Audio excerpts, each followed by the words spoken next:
Il y a des silences qui hurlent plus fort que des cris. Dans ce village oublié par le temps, au bord d'une colline où les arbres semblaient écouter les secrets des vivants, vivait Maïna.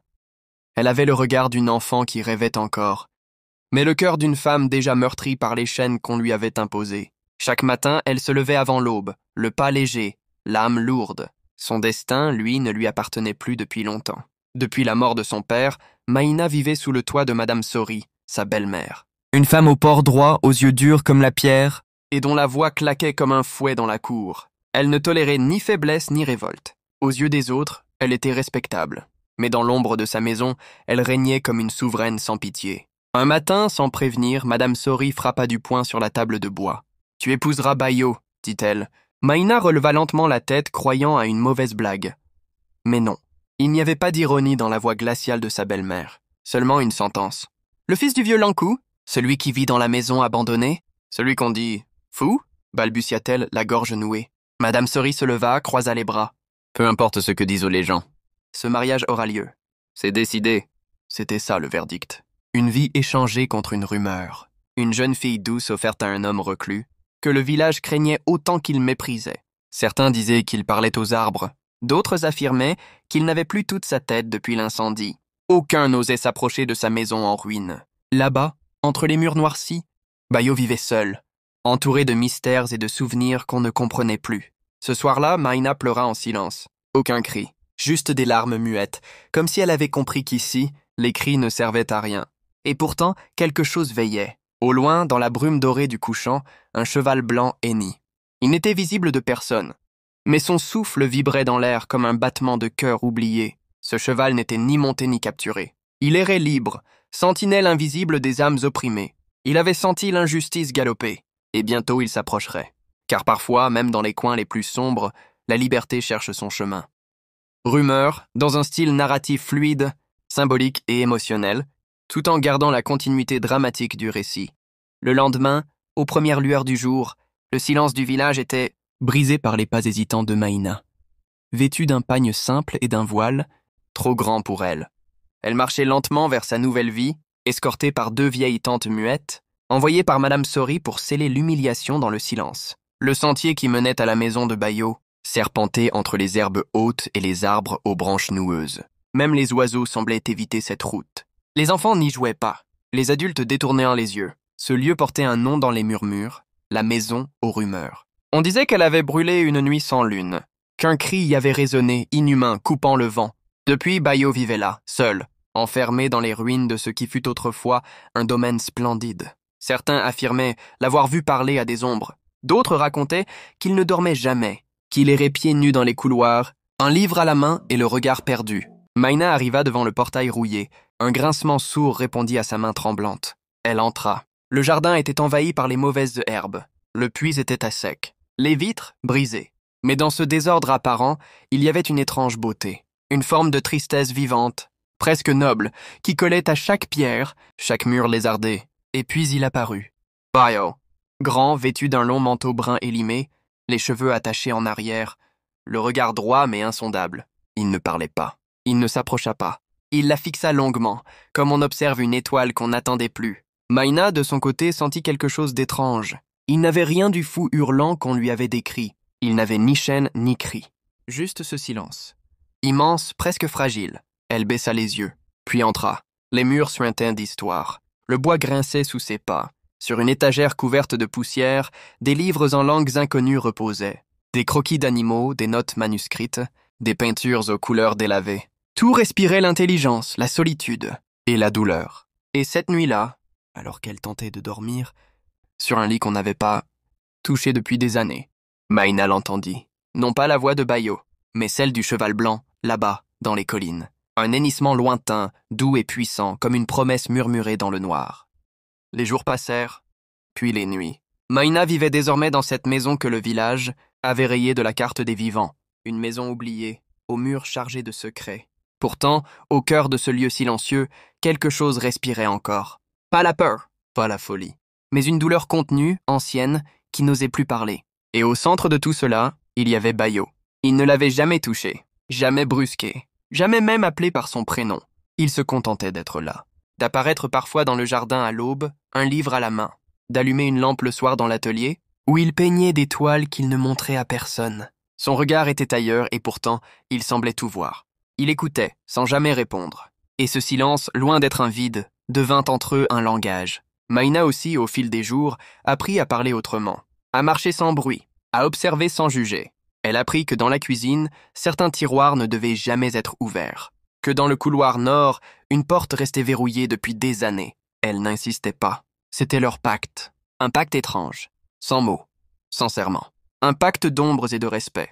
Et un soir, alors qu'elle balayait le sol de la grande salle, elle fit tomber une vieille boîte en bois sculpté. À l'intérieur, une photographie ancienne. Un jeune garçon aux yeux rieurs, assis entre un homme et une femme élégante. Derrière eux, la même maison, mais autrefois éclatante, vivante. Maïna sentit le souffle de Bayo derrière elle. Il avait vu, mais ne dit rien. Il prit la photo, la serra contre lui et sortit sans bruit. Cette nuit-là, Maïna pleura pour lui, sans savoir pourquoi. Elle ne connaissait pas son passé. Mais elle sentait qu'il avait tout perdu. Bien plus que ce que les gens disaient. Et dans le ciel d'encre, le cheval blanc hennit à nouveau. Comme s'il pressentait qu'un secret allait bientôt être brisé. Ce que cachait le grenier, ce matin-là, la pluie tomba sans prévenir. Une pluie lourde, dense, presque symbolique, comme si le ciel lui-même cherchait à nettoyer la mémoire du passé. Maïna se tenait près de la fenêtre, regardant l'eau glisser sur les vitres brisées. La maison suintait l'humidité et l'attente. Depuis plusieurs jours, Bayo restait enfermé dans son atelier, les rideaux tirés, le visage fermé. Il ne mangeait presque plus. Il ne lisait plus. Quelque chose en lui s'était replié. Et puis, soudain, un grincement. Un son qu'elle n'avait jamais entendu dans la maison. L'échelle du grenier. Maïna leva les yeux. La trappe était entr'ouverte, lentement, comme si un souffle l'avait poussée. Elle s'approcha, hésita, puis grimpa une marche, puis deux. L'air là-haut était chargé de poussière et d'oubli, mais aussi d'un étrange parfum. Un mélange de cire fondue, de vieux papiers et de fleurs séchées. Au centre du grenier, un coffre en bois vermoulu attendait. Elle l'ouvrit. À l'intérieur, des lettres. Des dizaines. Écrites à la main, d'une écriture fine, tremblante. Toutes adressées à Lena. Toujours la même phrase d'ouverture. « Lena, je n'ai que ces mots pour te garder en vie. » Maïna sentit son cœur se contracter. Bayo n'était pas fou. Il était en deuil. Et il écrivait, encore et encore, pour une femme qui n'était plus là. Peut-être sa mère. Peut-être son amour. Elle ne savait pas, mais dans chaque ligne, il y avait de l'obsession. De l'amour. De la détresse. Elle comprit alors pourquoi le couloir nord était interdit. Pourquoi il parlait seul certains soirs. Pourquoi son regard semblait parfois habité par quelqu'un d'autre. Il vivait avec un fantôme. Ce jour-là, Maïna ne dit rien. Elle redescendit, prépara le repas comme à l'habitude. Mais cette nuit-là, dans son sommeil, elle rêva de la femme aux cheveux noirs et au regard triste, qui chuchotait son prénom. Et loin, très loin, sur la colline détrempée, le cheval blanc hennit. Il venait de sentir la vérité. Elle n'était plus très loin. Depuis cette nuit-là, Maïna ne dormait plus tout à fait. Quelque chose dans le grenier avait ouvert une brèche. Une porte invisible, qui laissait passer des choses qu'on ne comprend qu'avec le cœur. Dans le silence de la maison, des mots flottaient parfois, portés par le vent, légers mais glaçants. Et toujours ce prénom, Lena. Parfois, en rangeant la vaisselle, elle l'entendait. Un chuchotement presque imperceptible, comme un souffle chaud contre sa nuque. D'autres fois, en arrosant les plantes mortes du jardin, elle trouvait une fleur fraîche, déposée là, sans explication. Toujours la même, une rose blanche. Un soir, alors que Maïna cousait à la lueur d'une lampe à pétrole, la flamme vacilla. Une ombre traversa la pièce. Elle se retourna d'un geste sec. Personne. Mais sur la table, posée devant elle, une lettre. Elle la reconnut immédiatement. L'écriture de Bayo. Mais elle n'était pas adressée à Lena. Elle portait son prénom. Maïna. Ses mains tremblaient. Elle ouvrit l'enveloppe. Il n'y avait qu'une phrase. Elle t'a choisi. Je n'ai pas compris pourquoi. Jusqu'à maintenant. Elle ne comprit pas tout de suite. Mais son cœur, lui, sentit un frisson ancien, un écho qui ne venait pas d'elle. Cette nuit-là, dans ses rêves, une femme apparut, peau claire, robe fluide, regard profond. Elle se tenait au bord d'une falaise, les cheveux dans le vent et murmurait doucement. « Protège-le. Libère-le. Aime-le sans le briser. » Puis elle disparut dans la brume. Au matin, Bayo l'attendait dans la cour, les yeux rouges mais ouverts. Pour la première fois, il parla. « Tu l'as entendu, n'est-ce pas ?» Maïna acquiesça. « Lena, dit-il. Elle revient quand elle sent que je vais trop loin. » Il baissa la tête longuement. « J'ai cru pouvoir la retenir. » J'ai voulu la garder, au point de devenir un prisonnier de ce passé. Il leva les yeux vers Maïna. « Et toi, tu es venu sans rien demander. Tu as brisé les murs que personne n'osait toucher. Même elle te l'a senti. Et là, dans ce moment suspendu entre deux mondes, quelque chose changea. Bayo n'était plus un fou. Maïna n'était plus une victime. Et Léna? Léna n'était plus un fantôme. Elle devenait un souvenir. Un murmure apaisé. Sur la colline, le cheval blanc s'arrêta. Il tourna la tête vers la maison et hennit une dernière fois. Le vent s'était levé. La libération avait commencé. C'était une nuit sans lune. Une de ces nuits où le silence semble peser plus lourd que le ciel. La maison dormait. Mais Maïna, elle, ne trouvait pas le repos. Depuis la lettre, depuis le rêve, quelque chose en elle s'était retourné. Un appel, une urgence, un besoin de vérité totale. Elle gravit à nouveau les marches du grenier, d'un pas sûr cette fois. Elle ne voulait plus fuir l'ombre de Léna. La trappe grinça. L'air y était plus chaud que d'habitude. Le grenier semblait attendre. La poussière était retombée comme figée, et au centre, cette fois, il n'y avait pas de lettre, mais un tableau. Posé sur un chevalet ancien recouvert d'un drap blanc, elle s'approcha, lentement, les mains tendues. Quand elle ôta le tissu, elle recula d'un pas. C'était elle. Elle, Maïna, peinte avec douceur, lumière et force, le regard tourné vers un horizon lointain, comme une femme qui marche vers sa destinée. Et dans le coin inférieur du tableau, une autre silhouette presque effacée. Léna, la main posée sur son épaule. Bayo était derrière elle, silencieux. « Je l'ai peinte. » « Avant même que tu arrives, » dit-il d'une voix cassée. « Mais comment ?» murmura-t-elle. Il baissa les yeux. Elle m'a guidée. Chaque nuit, elle dessinait dans mes rêves. Un éclair déchira soudain le ciel, puis un second. Le tonnerre s'abattit. Et sans prévenir, le feu prit. Personne ne sut comment. Un court-circuit oublié. Une bougie renversée? Ou peut-être Léna elle-même, qui réclamait enfin sa paix. Les flammes montèrent, rapides, voraces. Le bois ancien céda. Le grenier s'embrasa. Bayo voulut sauver les tableaux. Maïna hurla. Elle le tira par la manche, le supplia de fuir. Il résista. Un instant. Puis la regarda, longuement. « Il faut que ça brûle, dit-il. » Ils descendirent ensemble. Dans la fumée, les lettres s'envolaient, les souvenirs noircissaient. Toute la maison semblait rendre ce qu'elle avait gardé trop longtemps. Dehors, sous la pluie qui revenait, Maïna et Bayo se tinrent debout, le visage éclairé par les reflets rouges du brasier. Aucun mot. « Juste le feu !» Et le cheval blanc, là-haut sur la colline, dressé sur ses pattes arrière, comme s'il saluait enfin la fin d'un cycle. Ce feu n'était pas une fin, c'était une délivrance. Le lendemain, il ne restait presque rien. La maison aux rumeurs n'était plus qu'un squelette calciné, noirci par les flammes, transpercé par les rayons d'un soleil timide. Là où régnaient les secrets, il n'y avait plus que le silence. Mais un silence doux, apaisé, presque neuf. Maïna s'était levée avant l'aube. Pieds nus sur la terre humide, elle regardait les cendres danser au vent. Derrière elle, Bayo s'approcha. Il ne portait plus son vieux manteau. Il n'était plus voûté par le passé. Il marchait droit, le regard clair. Un homme nouveau, ou plutôt, un homme enfin libéré. « Tu n'as rien gardé ?»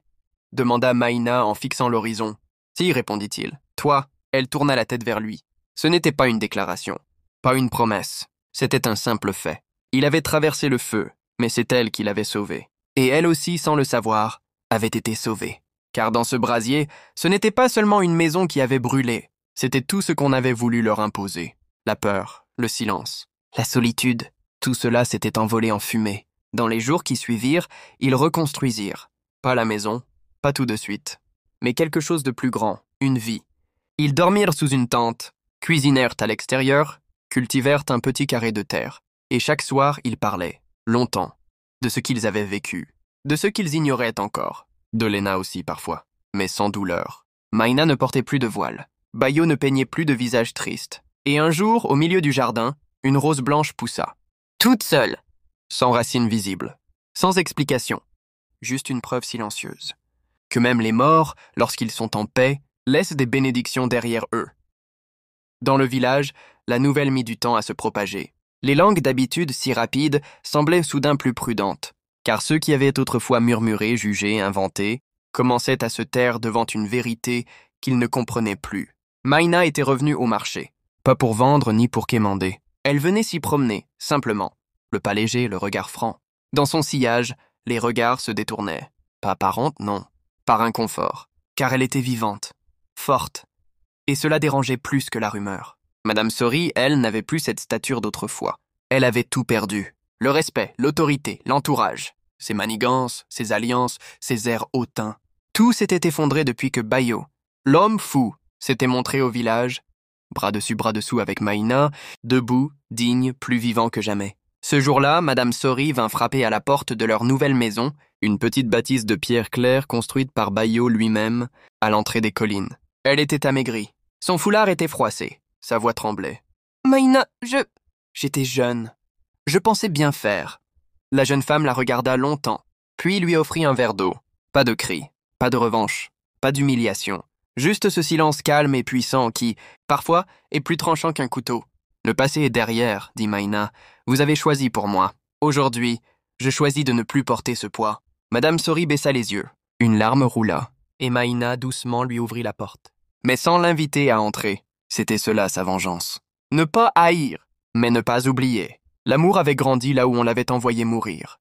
Et le pardon n'était pas une faiblesse, mais une couronne invisible. Sur la colline, au loin, le cheval blanc trottait lentement, paisible, libre. Sa mission touchait à sa fin. Cela faisait des années que le nom de Bayo n'avait plus été prononcé dans les cercles officiels. Dans les registres, il était encore là, fils du grand Lankou, héritier d'un domaine aujourd'hui réduit en cendres. Mais dans les cœurs, il n'existait plus, jusqu'à ce jour. Un courrier scellé arriva entre ses mains. Un carton crème, gaufré, portant les armoiries d'une fondation prestigieuse, la Fondation Lankou pour les arts et la mémoire. Une invitation, un gala à la capitale. « Ils veulent que je vienne », dit-il à Maïna, un sourire léger aux lèvres, « pour un hommage à mon père et à ses descendants vivants. » Maïna sourit. « Ils ne savent pas que tu es bien plus que vivant. » Il hésita, puis il dit oui. Ce soir-là, il enfila un costume gris clair, presque argenté. Rasé de près, les cheveux tirés en arrière, Bayo entrait dans la lumière comme un homme neuf. À son bras, Maïna portait une robe sobre, couleur de ciel d'orage, et un regard fier que personne n'avait jamais pu éteindre. Quand ils entrèrent dans la grande salle aux lustres étincelants, les murmures s'arrêtèrent. Certains chuchotèrent. Il n'était jamais fou. Il était juste blessé. Et elle, c'est Maïna, n'est-ce pas, celle du village? Ils n'avaient pas besoin de répondre. Leur présence parlait pour eux. Bayo monta sur scène. Il prit le micro. Sa voix résonna, claire, calme. « Je suis le fils d'un homme qu'on a vite oublié, et le compagnon d'une femme qu'on a voulu effacer. J'ai perdu ma maison. Mais j'ai retrouvé ma liberté, ma dignité. Et mon nom. » Un tonnerre d'applaudissements s'éleva. Long, sincère. Maïna pleura doucement, en silence. Et sur la colline, dans leur village, une vieille femme écoutait la radio grésillante. Le regard vide, Madame Sori. Humiliée par sa propre vision tronquée, elle comprenait, trop tard, qu'elle avait tenté d'effacer un roi. Mais les rois n'ont pas besoin de trône pour exister. Il suffit qu'ils soient debout, aimés et en paix. Chaque matin, avant que le soleil ne perce les nuages du plateau, Maïna sortait. Elle avait troqué les sandales du passé pour des bottes solides et les gestes timides pour une grâce ferme et libre. Dans la petite écurie qu'ils avaient bâtie près de la maison neuve, elle retrouvait celui qu'on ne voyait jamais sans croire en lui. Le cheval blanc. C'était Bayo qui lui avait offert. « Il est comme toi », lui avait-il dit. Indomptable, silencieux et lumineux. Il l'avait appelé Tanda, ce qui signifiait « vent d'espoir », dans la langue oubliée de son père. Chaque matin, elle le scellait, le caressait longuement, puis montait en selle et partait au galop. Elle filait à travers les champs, cheveux au vent, le cœur ouvert, la peau caressée par l'air pur. Les rumeurs ne la suivaient plus. Elle s'était éteinte, fatiguée de ne pas la voir tomber. Dans le village, on la saluait avec respect, même ceux qui l'avaient méprisée. Et dans son regard, il n'y avait ni orgueil ni revanche. Seulement la paix. Parfois, elle s'arrêtait sur la colline, là où tout avait commencé. Elle descendait du cheval et observait le paysage en silence. Là-bas, dans les ruines de l'ancienne maison, des fleurs sauvages repoussaient. La nature reprenait ses droits, comme si elle aussi avait pardonné. Bayo la rejoignait souvent, un panier à la main. Ils s'asseyaient côte à côte, sans parler. Car il savait que l'amour n'avait pas besoin de mots, que la guérison prend le temps qu'il faut, et que parfois, pour être libre, il faut accepter de tout brûler, pour renaître. Et quand le vent se levait doucement, dans le murmure des feuilles, on entendait parfois un galop invisible, le galop d'un cheval blanc, celui qu'elle seule avait vu, celui qui l'avait guidée jusqu'à sa liberté. Ce jour-là, Maïna ne dit rien. Elle redescendit, prépara le repas comme à l'habitude. Mais cette nuit-là, dans son sommeil, elle rêva de la femme aux cheveux noirs et au regard triste, qui chuchotait son prénom.